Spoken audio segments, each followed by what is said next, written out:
Saudações. No vídeo passado, nós falamos sobre os sistemas russos de destruição de satélites inimigos e de alvos, de modo geral, baseado em satélite. Agora vamos investigar o outro lado. Quer dizer, ao invés de estudar as tecnologias russas para destruir satélites, vamos estudar algumas das tecnologias russas para satélite. Por que isso é tão importante? É só a gente lembrar de Sun Tzu. Conheça o seu inimigo e ganhe metade das batalhas. Conheça-se e ganhe metade das batalhas. Conheça-se a si e ao seu inimigo e você vai ganhar todas as batalhas. Ok. Os Estados Unidos perderam a guerra do Vietnã porque não conheciam o inimigo deles, visivelmente. Né? Mas o inimigo deles conhecia muito bem os Estados Unidos. Tanto que venceram a guerra sem praticamente ganhar nenhuma batalha. No Afeganistão, mais ou menos a mesma coisa. Os afegãos são excepcionais em conhecer o território deles. E, basicamente, nenhum dos inimigos conhece o território deles, ou o povo deles, ou os costumes deles. Por isso, os inimigos, desde Alexandre Magno, da Macedônia, até os Estados Unidos, mais recentemente, sempre deram com os burros na água no Afeganistão. Sempre não. Os mongóis conseguiram dominar aquela terra, exatamente porque conheciam o povo e o território. Ok? Por que eu falo isso? Porque satélite é uma forma excepcional tanto de você conhecer o seu inimigo, né? É das melhores formas possíveis de conhecer o próprio inimigo, quanto de conhecer a si mesmo, no sentido de saber em tempo real as reais condições para uma batalha, mesmo que não seja uma batalha física. Certo? Um bom sistema de satélite dá ideias muito boas da estrutura, da infraestrutura, da economia, da rede de transporte, de comunicações de um país. Por isso os russos investiram tanto em redes de contra-espionagem, contra-medida espacial. E por isso eles investem tanto em redes de espionagem, certo? Eles evitam o máximo e têm mecanismos para evitar que sejam espionados e façam o possível para que espionem. Então, para isso, ao longo das décadas, a Federação desenvolveu uma série de sistemas de satélite. E é sobre isso que a gente vai falar aqui agora. Perfeito? Bom, em fevereiro, a Rússia lançou uma série de satélites de inteligência rádio que fazem parte de um projeto chamado Liana. Em fevereiro de 2020, certo? Uma nova geração desses satélites está sendo desenvolvida atualmente, mas pode levar alguns anos para colocá-los em serviço. Na verdade, já colocou.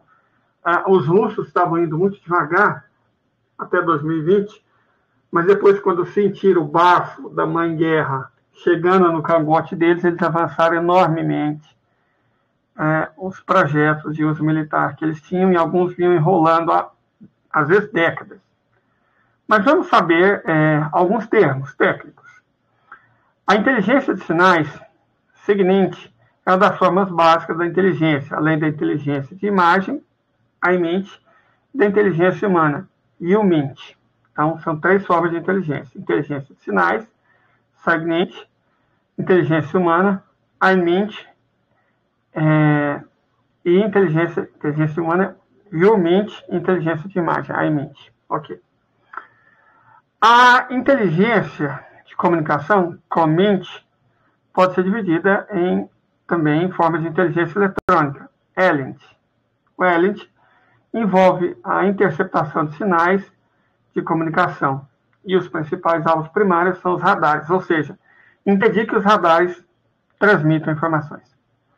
Impedir que eles funcionem dando alerta precoce para ataques e bombardeiros e guie mísseis antibalísticos e de rastreamento espacial ou inteligência. Ou seja, visa desabilitar os sistemas de inteligência e aquisição precoce de informação do inimigo. Nós vimos que a Rússia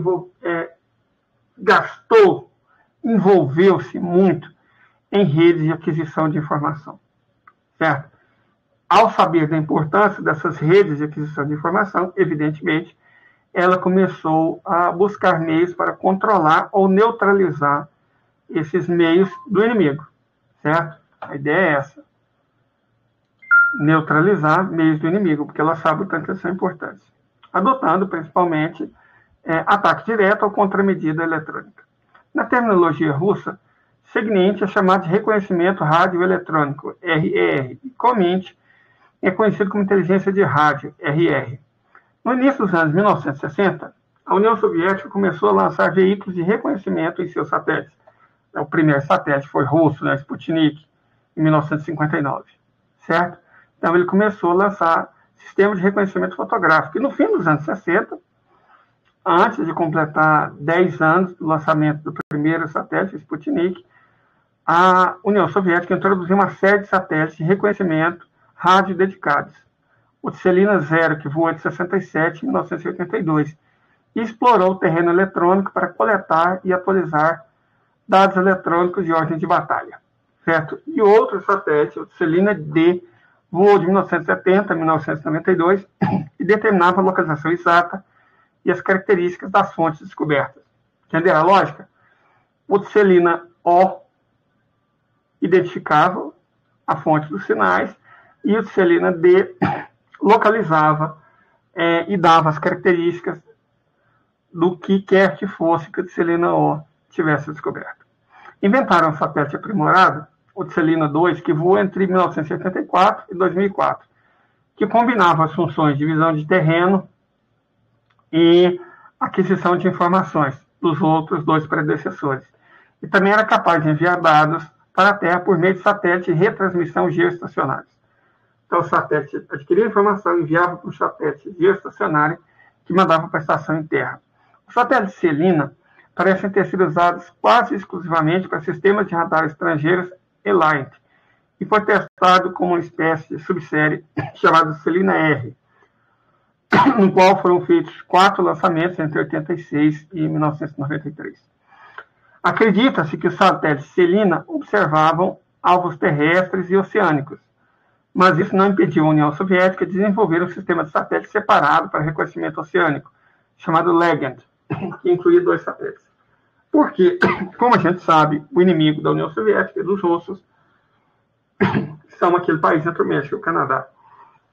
E a força deles é basicamente uma força naval. O poder deles é um poder naval. Poder principal.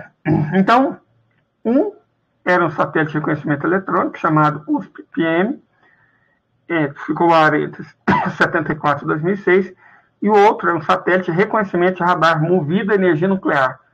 Guarda essa informação, designado USA, que voou entre 65 e 88. A principal missão desse satélite era determinar com precisão coordenadas de navios inimigos. Já explicamos o motivo. O poder dos Estados Unidos sempre esteve intrinsecamente ligado à sua marinha, até porque não existe outro meio prático de soldados ou armas ou munições americanas sair dos Estados Unidos e chegar em nenhum lugar que não seja por navio. Certo? Então, reconhecendo a localização e o tipo de navio inimigo, eles poderiam fornecer dados de direcionamento para mísseis antinavios, transportados tanto por navios quanto por submarinos russos.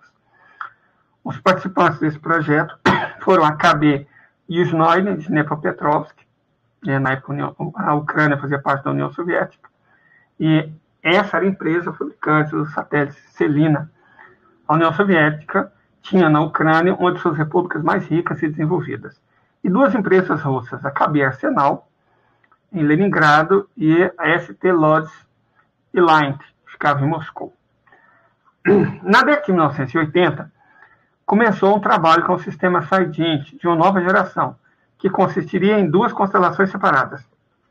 Esses sistemas de aquisição de informações não pode ser feito só com um satélite. Tem que ser feito com uma constelação. Um ficaria numa órbita entre 800 e 2.000 quilômetros, e a outra, COMET, em órbita geoestacionária, ou seja, bem mais distante. Coisa de 20.000 quilômetros. O satélite Elite, o Tselina 3, deveria ser desenvolvido em conjunto com o escritório de desenho Yuzhnoye e o CNIRT, certo? O problema é que esse escritório de desenho SNOID era ucraniano.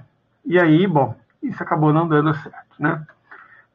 O colapso da União Soviética em 1991 colocou um fim nos planos. Na década restante, no restante da década, e depois a Rússia se contentaria com lançamentos periódicos do satélite USPM e de Selena 2, que foram construídos por um escritório de projetos atualmente localizado na Ucrânia independente. Então, ainda havia uma certa comunicação entre Ucrânia e Federação Russa. No entanto, o liberalismo pós-União Soviética não é o caos que se seguiu o fim da União Soviética, não. Vamos dar nome aos bois. Foi a implantação do liberalismo, de estilo Collor, Fernando Henrique Cardoso, Bolsonaro, golpista Michel Temer, e isso que destruiu a União Soviética. E a Rússia, né, pós-União Soviética. Mergulhou a Rússia numa profunda crise econômica e não deixou muito espaço para novos projetos espaciais. No entanto, já em 93, foi dado sinal verde para um novo projeto, que, como eu disse, combinava essencialmente o Selena 3 e o uso de satélite de reconhecimento de radar oceânico. O projeto foi baseado em Liana, CEPOL, e foi lançado oficialmente em 9 de agosto de 1993, quando o Ministério da Defesa firmou 2 contratos em separados, com a Tsinert e com a KB Arsenal, uma empresa que substituiria os ucranianos. A Tsinert foi nomeada como empreiteira geral e também recebeu toda a responsabilidade pela carga útil e infraestrutura terrestre. O Burô de Desenho Arsenal foi instruído a desenvolver satélites e integrá-los ao veículo de lançamento. O interessante na Rússia é que a arquitetura vem essa engenharia, o que eu acho que é o correto, certo? Goste-se ou não, o arquiteto acaba sendo mais importante do que o engenheiro. O gerente do projeto era Alexander Lebed, da Tsinart, que foi mais tarde substituído por Mikhail Mikhailovich Krutov. O trabalho de projeto preliminar foi realizado em 1994 e determinou a necessidade de dividir o Liana em 2 constelações de satélites, denominadas Lotus e Peônia. Essas 2 constelações e sua infraestrutura terrestre associada foram designadas de 14K-159 e 14K-160. Ambos os tipos de satélite vão usar a mesma plataforma e transportarão sistemas L-Light passivo, mas o Prion também será equipado com um sistema de radar ativo. Um sistema passivo é o que percebe os outros radares, ele ouve os outros radares. O radar não enxerga, o radar ouve, certo? E o Prion também será um sistema de radar ativo, ou seja, ele vai mandar ondas de rádio e vai recebê-las de volta. Os planos originais previam o lançamento de 2 satélites usando foguetes Zenit. Qual que era o problema? Esses foguetes eram ótimos, mas eles eram de fabricação ucraniana, certo? Do mesmo escritório de desenho, SNOI. Mas houve razões políticas, já no início de 1997, e não foi possível usar esses foguetes. Então, eles tiveram que usar um pouco menos poderoso Soyuz 2-1B, que era totalmente russo. Na verdade, os russos começaram a perceber a importância de se usar tecnologias totalmente russas. De toda forma, a massa do satélite Lotus teve que ser reduzida de 9.400 para 7.000 quilos, e a massa do satélite Peônia de 10.500 para 7.200 quilos. Então, isso inevitavelmente levou à perda de capacidades operacionais. A antena de baixa frequência, por exemplo, teve que ser removida tanto do Lotus quanto do Peônia, e tornou-se menos precisa a localização de alvos. No entanto, é importante destacar que, a partir dessa data, começa a haver uma eletronização, o uso de eletrônica para substituir meios, digamos, mais convencionais de aquisição de informação. E esses sistemas eletrônicos possibilitaram que houvesse compensações, sem a necessidade de construir pesados meios analógicos. A construção de meios eletrônicos permitiu que os satélites diminuíssem de peso sem perder muito da sua capacidade. Em 2002, eles decidiram mudar todo o projeto para uma plataforma de satélite que já tivesse sido testada. Então, usou-se, naquela época, o satélite de sensoriamento remoto HERSUS-DK, do design do Burô de Desenho Progress, da cidade de Samara.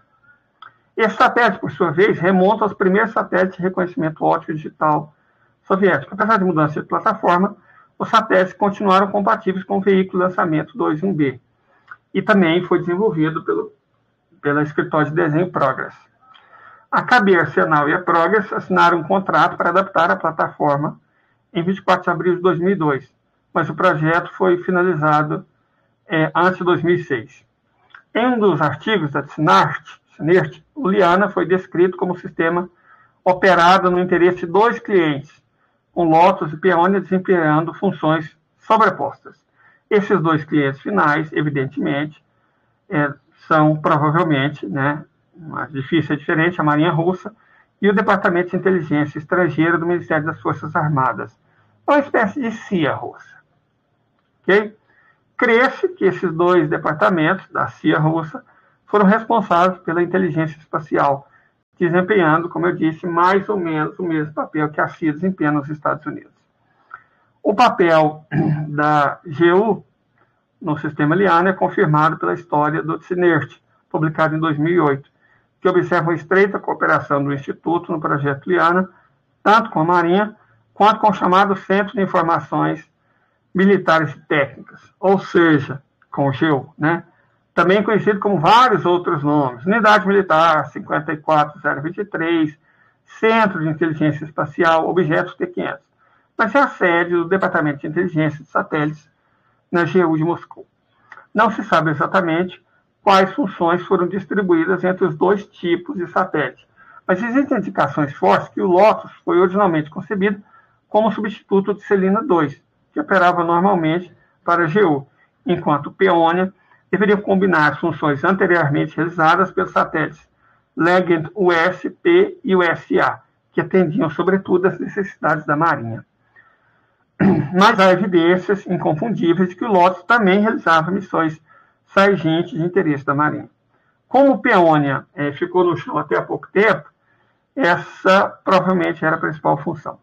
A plataforma Ressus DK, usada tanto pelo sistema Lotus quanto pelo sistema Peonia, tem uma documentação que indica que integraram a carga da fábrica de construção de máquinas do Arsenal de São Petersburgo, que é a base de produção acordado com a corporação KB Arsenal. A plataforma inclui um sistema de propulsão e combustíveis de longo prazo 14D520, do escritório de desenho Kinmash, giroscópios do tipo 14M527, do NIKP, e um sistema de navegação por satélite chamado 14M829, do Instituto Russo de Radionavegação e Tempo. O Arsenal, a corporação Arsenal, construiu duas versões do satélite Lotus, uma experimental chamada 14F-138, usada apenas na primeira missão, e uma versão de trabalho, a 14F-145, usado nos ventos. Numerosas fontes afirmam que a versão experimental foi chamada de Lotus S e a versão de trabalho foi chamada de Lotus C1, mas o último nome não aparece em nenhuma documentação oficial, o que faz algum sentido, os russos não entregariam a coisa tão de bandeja assim. O satélite 14F-138 foi lançado por um foguete Soyuz 2-1A, mas a versão 14F-145 exigiu o Soyuz 2-1B, que é mais potente. As imagens divulgadas pela corporação KB Arsenal mostram que o 14F-145 tem uma grande seção de carga útil composta por dois compartimentos ao invés de um só. É o que faz sentido, Ele precisa ter uma capacidade de transportar coisas maior do que a versão de teste. A versão de teste não pode ser melhor do que a versão definitiva, em resumo. Enfim, esses satélites Peonia estão equipados com radar e são absolutamente vital para apoiar as operações da Marinha. É óbvio, Um navio, um porta-avião, um submarino, não pode contar só com aquilo que os próprios radares enxergam. Tem que ter uma visão de conjunto. Certo? Como observou recentemente um analista estudioso da questão, esses satélites seriam os únicos capazes de detectar alvos navais que mantivessem inteligência de rádio. Isso é importante. Mas como assim? Vamos explicar a coisa desde o início. A carga útil do sargente do sistema Lotus é conhecido como BARS-SM. Esse BARS-SM, cara, isso é fantástico. E foi desenvolvido pela Synart sob a liderança do designer-chefe Yuri Hartnov. Externamente, consiste em 4 antenas montadas na parte inferior da seção de carga útil, em formato padrão de cruz. Por causa das limitações impostas pelo projeto Lotus, e provavelmente também pelo veículo de lançamento, as antenas são mais curtas do que as transportadas pelo satélite soviético. Mas a história do Synart, publicada em 2008, diz que as pesquisas estavam sendo feitas na época para miniaturizar as antenas e que melhoraria especialmente a capacidade de captar sinais com comprimento de ondas mais longos. Perfeito? Então, provavelmente, eles já estavam usando sistemas mais eletrônicos. Vamos falar um pouco desse satélite de sensoriamento remoto BARS-M, também chamado objeto 14F-148, porque eles são extraordinários. Entre 2008 e 2013, a Federação Russa desenvolveu uma série de satélites dessa família, BARS-M. Eles eram projetados para transmitir imagens estéreos de alta resolução da superfície da Terra, principalmente para cartografia militar. Sabe-se que até 6 satélites desse tipo estavam em construção em 2014. Então, estão todos no céu, né? O satélite BARS-M 14F-148 é um novo satélite de vigilância da área eletroóptica para substituir a série Ankar 14FT, chamada Cometa, certo? E a série Borsk 17F-102 cancelada. Ele deveria substituir essas duas. O BARS-M é a segunda encarnação do projeto BARS, que foi iniciado em meados dos anos 90 para desenvolver um sucessor para a classe Cometa de satélite de vigilância. O projeto original BARS foi interrompido no início dos anos 2000. Mas em 2007, a TSC-SKB Progress foi contratada para o BARS-M, para o qual o módulo de serviço baseado no Orientar foi substituído por um novo módulo de serviço, bem mais avançado. O satélite BARS-M apresenta um sistema de câmera eletroóptica chamado CARAT, que é desenvolvido e construído pela Associação Mecânica e Óptica de Leningrado, LOMO, e um instrumento de altímetro a laser duplo para fornecer imagens topográficas, imageamento estéreo, dados de altímetro e alta resolução, com uma resolução de cerca de 1 metro, ou seja, qualquer objeto com mais de 1 metro, ele seria capaz de captar e fazer a imagem dele. O satélite usa um sistema de propulsão chamado SVIT, com um módulo de serviço não pressurizado, o que indica a saída do ônibus do satélite Antar. Um peso de cerca de 4.000 quilos foi relatado, e eles estão planejados para operar por 5 anos em órbita. O primeiro satélite BARS-M foi lançado no início de 2015, em um foguete Soyuz 21A da cidade de Plesetsk. A espaçonave BARS-M recebeu um novo índice de desenvolvimento, que é o famoso 14F-148. O satélite de 4.000 quilos tornou-se a primeira espaçonave desenvolvida no CSKB Progress e foi quase inteiramente um projeto assistido por computador. Então lembra quando a gente... Na verdade, lembra não, né? Aqui no YouTube eu ainda não publiquei muito sobre isso, sobre o sistema de eletrônica. Não, na verdade, no YouTube eu publiquei. Foi no Twitter que não. Então vou dar um jeito de deixar os vídeos em que eu falo sobre isso. Certo? O desenvolvimento, a litografia que permitiu a construção de semicondutores que se transformaram em chips de alta tecnologia para os computadores e supercomputadores russos, mais ou menos nessa época. De toda forma, prometia-se, com sistemas mais eletrônicos, prolongar a vida útil operacional do satélite, já que no passado o principal fator limitante dos satélites era exatamente a perda de pressão e, consequentemente, falha dos sistemas internos sob condições severas de temperatura e vácuo no espaço. O design não pressurizado também pode reduzir a massa total da espaçonave, ou seja, existem vantagens em não pressurizar. A nova arquitetura de satélites BARS-M apresentava 3 componentes principais. Vamos falar sobre eles. O módulo de carga útil, chamado MCA, né? O módulo de serviço, chamado MSS, e o sistema de propulsão, chamado SVIT, como a gente já disse. O sistema de propulsão SVIT seria instalado dentro do módulo de serviço MSS e poderia ser acionado dentro do MSS durante a montagem através de sua etapa antepara inferior, ou seja, por baixo. A proporção SVIT aparentemente deriva das unidades de motor anteriores que propulsionaram os satélites Yantar, da constelação Cometa, chamado Reduz-DK, Resurs-P e Persona. O SVIT possui 4 motores principais de correção de órbita, chamados KTD, desenvolvidos na constelação Yasev-KB, Kimachav, na cidade de Korolev, e 12 pequenos impulsionadores de controle de altitude, fornecidos pela NI Krimash de Nizhная Salda. 4 tanques incluíam um par para 50 kg de combustível, que no caso é a hidrazina, e outro par para oxidante, no caso o tetróxido de nitrogênio. 4 radiadores de resfriamento, chamados RO, foram fixados nas 4 laterais de estrutura de alumínio do módulo MSS, formando um invólucro da caixa de módulo de serviço. A carga útil, então, era anexada no topo da antepara superior do MSS, que foi desenvolvido pela primeira vez para o projeto BARS-M. O módulo MSS mais tarde se tornou a base para o satélite de transporte de radar Obzor-R, e o principal instrumento do BARS-M dentro do módulo de carga útil MCA consiste exatamente num telescópio duplo, que esse é o objetivo geral, chamado OEK-CARAT, onde OEK significa Complexo Eletrônico Óptico. Um instrumento de lente tripla foi desenvolvido pela empresa Loma, em São Petersburgo, que também construiu o principal sistema de imageamento para o satélite de reconhecimento Persona. A carga óptica hipersensível a bordo do BARS-M e seus equipamentos de calibração associados não toleravam nem mesmo variações mínimas causadas por oscilações extremas na temperatura do espaço. Então, a temperatura tem que permanecer a mesma, sempre. Para manter a óptica em perfeita posição, os telescópios, então, são instalados dentro de um grande invólucro conhecido como RS-NKP, que pode ser traduzido como estrutura de forma estável. É feita de um composto à base de carbono em vez de metal. Já falamos sobre a vantagem desses compósitos.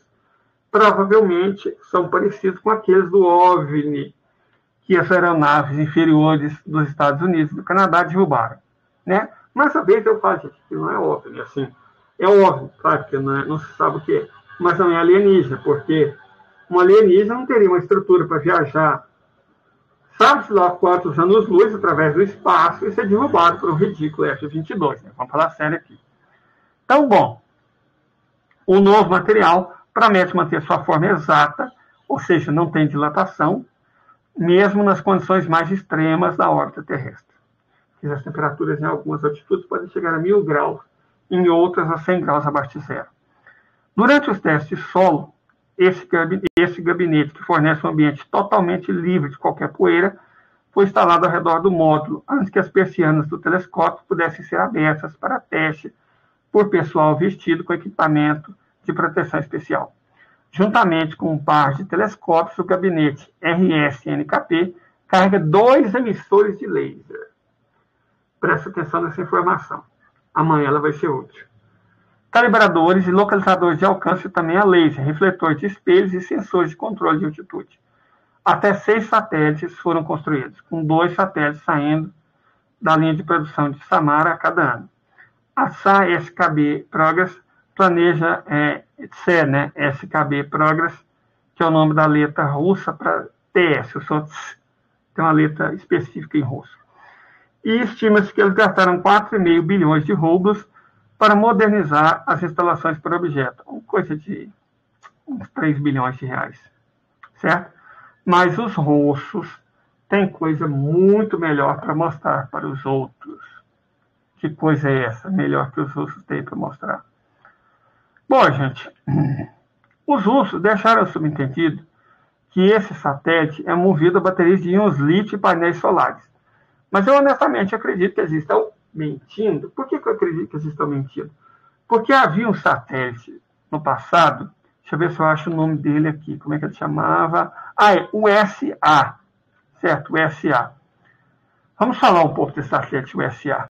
Esse USA foi lançado em cerca dos fim dos anos 70, começo dos anos 80, e, bom, era um satélite movido a baterias nucleares. Só que isso na época causou um reboliço, porque se o satélite caísse na Terra, blá, blá, blá, blá, blá. Fato é que dos anos 70 para a década de 2010, os russos avançaram enormemente na miniaturização de reatores a laser, reatores nucleares, perdão, para fazer instrumentos de calibração a laser. Então, veja, um reator nuclear miniaturizado tanto forneceria energia para o laser quanto para a movimentação do satélite. Mas é óbvio que os russos não sairiam falando, gente, o que está movendo o satélite é um reator a laser. Então, eles podem muito bem ter colocado qualquer coisa lá que parecesse uma placa solar, mas que, na verdade, fosse um sistema de captação de informação, uma emissão de rádio, falar que era uma placa solar do qual o satélite dependeria. Mas eu, honestamente, acredito que esse satélite, essa série inteira, sejam movidos a reatores nucleares, certo? De toda forma, o sistema Liana, que evoluiu a partir do satélite Barzemi, que o satélite Barzemi foi feito para uma constelação chamada Liana, um tipo de Cipó, né? Eles são 100 vezes mais precisos que o anterior sistema Legend. Então vamos lá. De acordo com o CERN, esse Barzemi tem várias melhorias em relação às cargas dos programas Selena e Legend. Ele pode detectar uma faixa muito maior de frequência, muito mais sensível, e permite determinar a localização precisa de alvos. Ao contrário de seus predecessores, que enviavam dados para o solo em formato bruto, no formato de onda de rádio, o sistema de computador a bordo do Barz-SM era muito capaz de processar as informações de forma autônoma. Quer dizer, eu não diria já um supercomputador, mas pelo menos um computador poderoso feito com equipamento russo, do qual nós vamos falar numa ocasião mais oportuna. Na verdade, a gente já falou um pouco sobre isso. Eu vou ver se eu consigo achar o vídeo, resgatar e colocar aqui embaixo, nos primeiros comentários. De toda forma, após enviar os dados processados, já na forma eletrônica, para os usuários finais, na sua forma pronta para uso, os satélites também podiam receber informações igualmente na forma de dados eletrônicos. Os russos, assim, apesar de ter deixado mais ou menos claro que o satélite foi movido a baterias de 1 lítio, painéis solares, provavelmente estão mentindo e usando pequenos reatores nucleares, como o SA, bem como um pequeno supercomputador para inteligência artificial a bordo, que faz todo sentido, porque você não apenas adquire informação, como processa essa informação e já manda a informação processada na forma de sistemas de informação eletrônica. Seria possível que eles fizessem isso se valendo de processadores feitos da própria Rússia, no laboratório de física teórica e matemática aplicada, como a gente já falou sobre, né? A gente tem vídeo sobre isso. Então, é provável que não tenha um relógio atômico, como o sistema de satélites Tundra, mas é bastante provável que pelo menos um chip atômico incrivelmente preciso eles tenham. São duas coisas diferentes. Depois eu falo brevemente sobre isso. De toda forma, o sistema de computador, né, a bordo do Barzemi, pode processar informações de forma autônoma, transformando sinais analógicos interceptados em formatos digitais para posteriormente reenvio dos dados aos usuários finais, ou seja, a Marinha e o Serviço Secreto da Rússia. O aumento de sistemas digitais, inclusive, reduziu muito o tamanho e a massa da carga útil. Na verdade, reduziu pela metade. Então, não sei se vocês lembram, originalmente esse satélite estava programado para pesar 10,5 toneladas. Reduzindo pela metade, ele cairia para 5 toneladas e 5,3 toneladas, o que é muito menos do que os 7,5 toneladas que ele teve que se contentar por conta do fato de que o foguete ucraniano que levaria ele para o espaço não estava mais disponível. Em resumo, eles reduziram o peso do satélite pela metade, sem perder nenhuma das suas atribuições originais.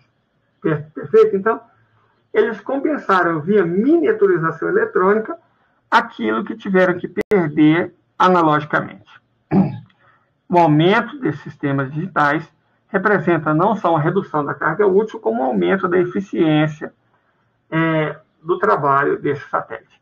De acordo com a CNIRT, o Barz-SM também tem várias melhorias em relação a cargas usadas nos programas Selena e Legend, né, detectando várias frequências, sendo muito mais sensível, localizando alvos com muito mais precisão.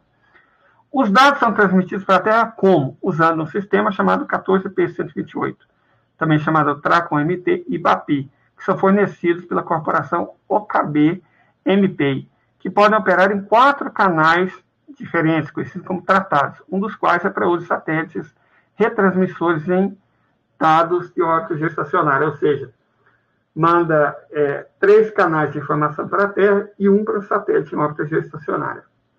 que vai acumular e processar essas informações e enviar para a Terra se for necessário.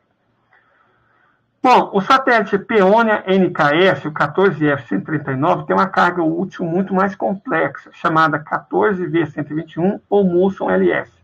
O que é o Muson-LS? Consiste de uma carga útil 14V-228 e um radar de abertura sintética 11V-521, ambos usando o mesmo sistema de dados 14R-128 do Lotus. Mas é como se ele juntasse o que o Lotus tem e ampliasse essa capacidade.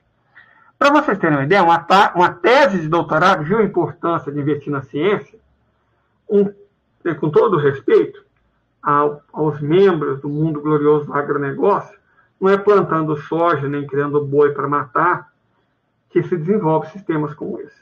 Certo? Ninguém faz um satélite, ninguém faz um sistema de imaginamento remoto, ninguém tem um bom sistema de defesa criando boi.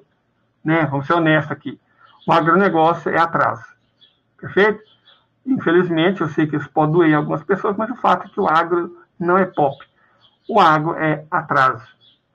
Foi, repare, uma tese de doutorado que permitiu a eles avançar nessa tarefa, né, de construir um satélite melhorado. De toda forma, esse radar 11V-521 foi construído por uma empresa chamada Vega Rádio Engenharia. Essa Vega não é estranha no negócio. Ela foi a mesma que desenvolveu radares especiais para estações soviéticas Almaz-T, que é a versão não tripulada de estações espaciais similares a Almaz, e satélites de vigilância de radares do tipo Condor. O radar consiste em duas antenas montadas em cada lado do satélite. A estrutura da antena é feita de uma liga de alumínio fornecido pelo Centro Científico de Eletrodinâmica Aplicada, chamado NCPE. Cada uma das antenas tem um diâmetro de 12 metros e 10 centímetros e uma distância focal de 5 metros. Vários artigos e patentes que podem estar associados às antenas sugerem que implantá-las em órbita deve ter sido um procedimento bastante complexo. O sistema de radar auxilia os sistemas Reliant passivos na determinação da localização e tipo de embarcação marítima.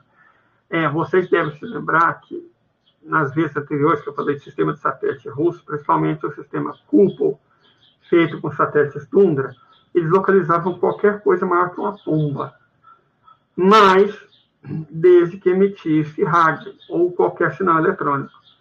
Mas e se o sistema ficasse calado? Quem iria detectar? Exatamente esse sistema que nós acabamos de ver aqui, né? Um derivado do BARS M2, construído pela corporação Vega, né, para os satélites Peônia, o sistema NKS. Bom, de toda forma, o sistema auxiliar auxilia o sistema ELAT da maneira passiva na determinação da localização e tipo de embarcação marítima. As imagens obtidas até podem não ser detalhadas o suficiente para indicar prontamente de que navio ou barco se trata, mas uma patente de coautoria de 12 dos principais projetistas do radar descreveu um método bastante complexo para identificar navios comparando as imagens obtidas por radar pelo satélite com um modelo de computador tridimensional de tipos conhecidos de navio. Isso é basicamente inteligência artificial, né? Que é um algoritmo para comparar o que eles estão vendo com tudo que já foi visto. E eles vão até encaixar e conseguir a informação. Em 2013, de toda forma, a KB Arsenal propôs uma versão civil reduzida do sistema Peônia chamada FICUS, que usa o mesmo sistema de radar. Perfeito?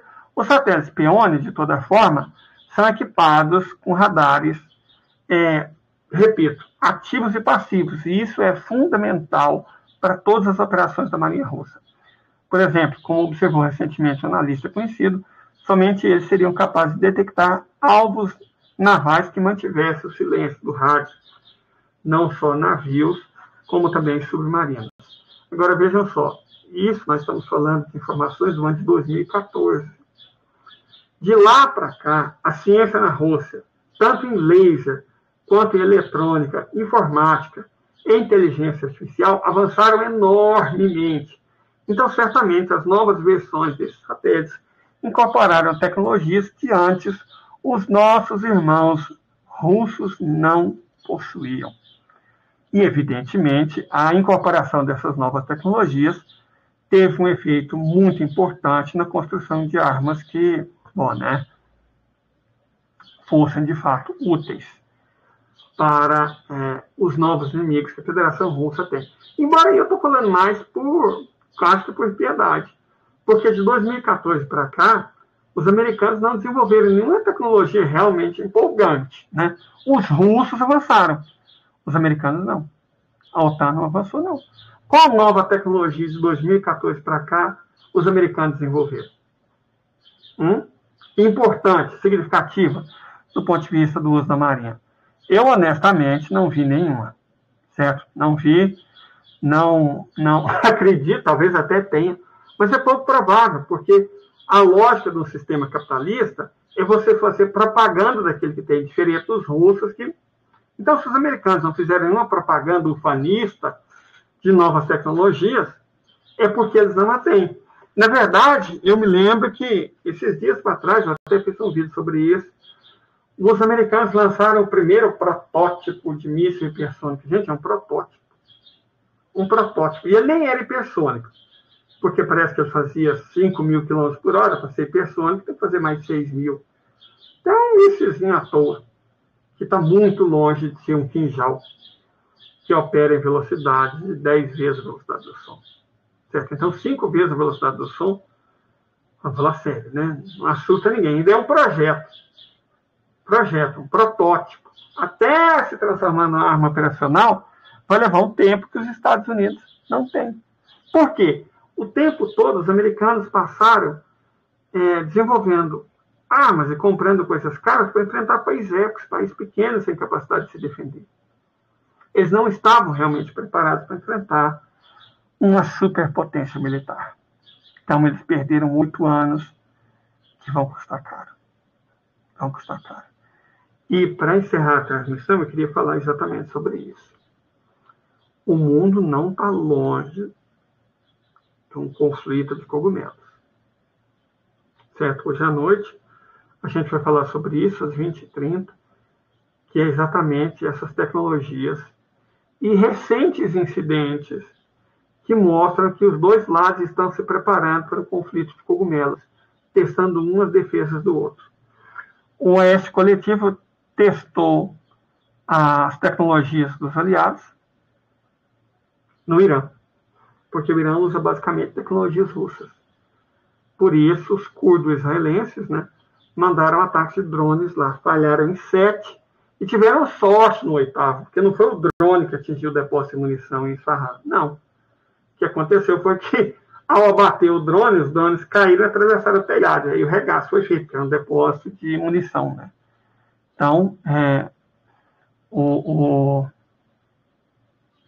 Ocidente fracassou miseravelmente. E esses OVNI, né? O Uruguai é palhaçada. O Uruguai já virou... As pessoas vão ficando histéricas. Vamos falar do Canadá e os vistos nos Estados Unidos e na China. Esses do Canadá e dos Estados Unidos, para mim, honestamente, são diversionistas, né? Para distrair. Né? Para testar o sistema de defesa dos Estados Unidos, que não se mostrou muito capaz, e para criar uma distração útil. Né? Enquanto eles estão preocupados com essa palhaçada, para eles é interessante, porque eles vão ter que falar sobre o gasoduto que eles e os noruegueses explodiram no Mar Báltico.